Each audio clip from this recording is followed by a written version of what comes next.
c'est une amie. Elle me fait découvrir la voile. C'est une fille très organisée, très structurée. Puis elle mange la politique. J'ai toujours eu deux passions dans la vie, la politique et le cinéma. J'ai donc fait un bac en sciences politiques et une maîtrise dont le sujet de mémoire a pour titre « Analyse sémiotique d'un documentaire politique québécois ». J'ai gagné une partie de mes études en travaillant à la télé communautaire à titre de journaliste, animatrice et de caméraman. J'avais un magazine sociopolitique hebdomadaire qui avait pour titre « Focus ». Bref, je me destinais à faire carrière dans le documentaire. Mais en 1984, la pellicule et les tables de montage coûtent cher. Les moyens de diffusion sont limités et mes dettes d'études sont importantes.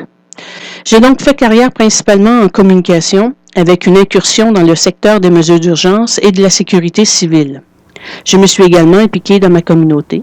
Ces expériences m'ont permis de développer un solide réseau de contacts. J'ai eu une vie personnelle, professionnelle et militante qui m'a amené à réfléchir sur la vie et sur la société. Et je crois, humblement, y poser un regard singulier. Aujourd'hui, j'ai 57 ans et j'ai décidé de revenir à mes premiers amours, faire des documentaires politiques. Avec le numérique et Internet, la production de documentaires est maintenant beaucoup plus accessible.